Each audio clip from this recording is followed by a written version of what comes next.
El origen de la violencia en las sociedades humanas.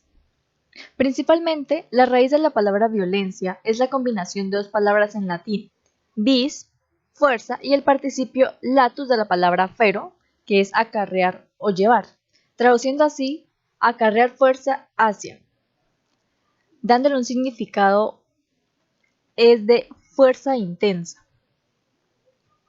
Esquilo transforma la violencia en objeto de reflexión política, la unidad de lo humano y lo divino, objeto de comprensión en la tragedia. O, como él lo expresa en otras palabras, la violencia genera violencia hasta que se alcance una forma de reconciliación sobrehumana. Por otro lado, Platón dice que la violencia no es la condición ni el estado natural para el ejercicio de la política. Como se puede evidenciar, en el siglo XX predominó respecto a la violencia el aspecto político, el empleo de la fuerza para conquistar el poder o dirigir este poder hacia fines ilícitos. La violencia como el empleo ilegítimo o por lo menos ilegal de la fuerza y va a ser en el progreso del espíritu democrático.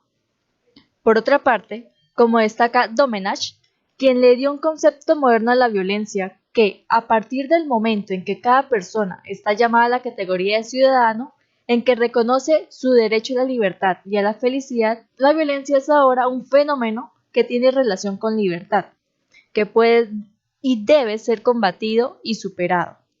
Es decir, el momento de presentarse un descontento frente a leyes, normas o imposiciones políticas, se utiliza el medio de la violencia para reclamar y demostrar su desacuerdo, haciendo así valer sus derechos como ciudadanos. Primeramente, encontramos la violencia simbólica o la violencia de las expectativas colectivas. Lo simbólico opera como instrumento de dominación. La violencia que ejerce un individuo sobre otro o un grupo social sobre otro presenta además otra vertiente novedosa. En dimensión simbólica, donde Bourdieu resalta el modo en que este tipo de violencia arranca sumisiones que no son percibidas como tales. Por ejemplo, en una sociedad poco estructurada, los individuos recurren a medios más personalizados de ejercer el poder sobre otros.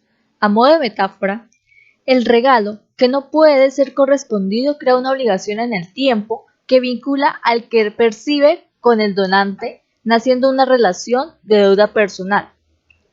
Dar es un modo de poseer, y esto es lo que Bourdieu describe como violencia simbólica.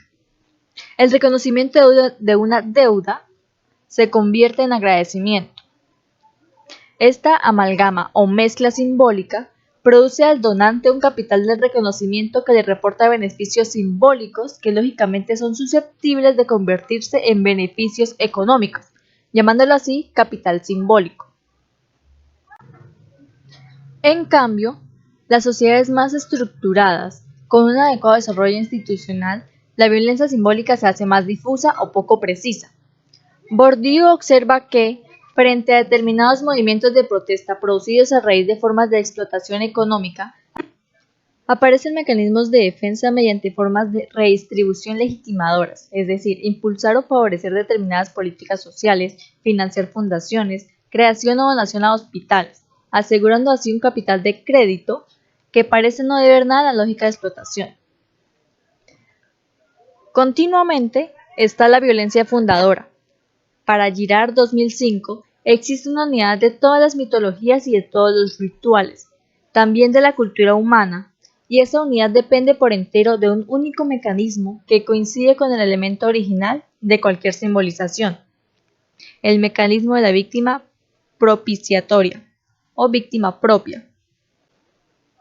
Entonces, se denomina la violencia insatisfecha, como destaca Girard, busca y acaba por encontrar una víctima de recambio. Cuando la violencia no es satisfecha, esta sigue almacenándose hasta que se desborda, esparciendo con efectos aún más desastrosos. Va a ser a través del sacrificio de una víctima como se intenta dominar y canalizar en la buena dirección.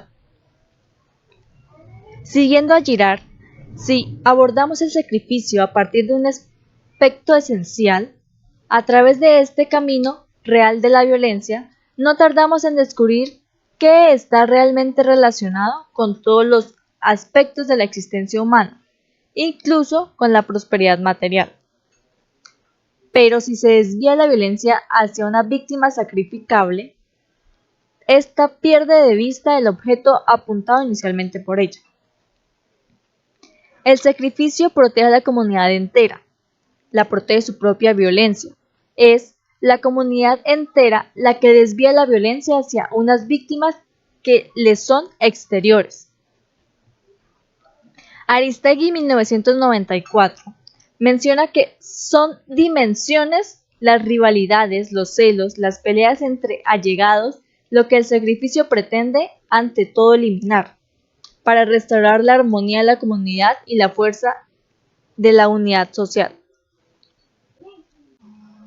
Por último, la violencia política, donde Aristegui 1994 define como un instrumento de poder coactivo utilizando así la perpetuación, modificación o cambio del poder mismo. Por tanto, un elemento de orden y cambio social, destacando que lo que hace característica la violencia política frente a otras formas de acción política es la utilización de la fuerza. Es decir, que por este medio se quebranta la voluntad del originante o promotor de una forma dada de orden social. Además, Scott Paul, 1984, menciona que es posible un proceso revolucionario en tanto el orden social al que la revolución pretende cambiar o sustituir tiene su apoyo en la premisa de un consenso de mayoría que permite el desarrollo normal de la sociedad. Algunos autores como Ted Gurr o Charles Tilly han analizado las revoluciones y los conflictos sociales como manifestaciones o acontecimientos políticos especiales, que pueden explicarse a través de las teorías generales de la violencia política o la acción colectiva. Destacando así que la mayor parte de estas teorías ya mencionadas se pueden identificar en tres grandes enfoques.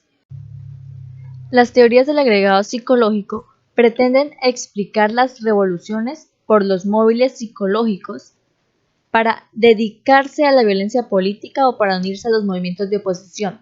En otras palabras, la violencia aparece cuando un sector de la población siente descontento al percibir una discrepancia entre el nivel de bienes sociales, o sea, la riqueza, el poder y el estatus, que cree merecer, y las expectativas que tiene sobre el nivel de tales bienes que percibiría realmente. Después está la teoría del consenso de sistemas de valores. Estas aspiran a explicar las revoluciones como respuestas violentas de movimientos ideológicos a grandes desequilibrios de los sistemas sociales. La teoría del consenso de sistema de valores está plasmada en la obra por Charles Johnson, Revolutionary Change.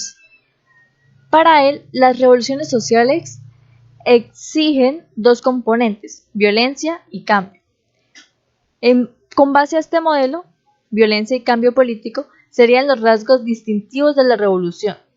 Para Johnson, iniciar ese proceso revolucionario es aceptar la violencia con el fin de causar el cambio del sistema. Es la aplicación voluntaria de una estrategia violenta para efectuar un cambio en la estructura social. Por último, frente a la teoría del conflicto político, según las cuales es el conflicto entre los gobiernos y los diversos grupos organizados que luchan por el poder y deben colocarse en el centro de atención para explicar la violencia colectiva y las revoluciones.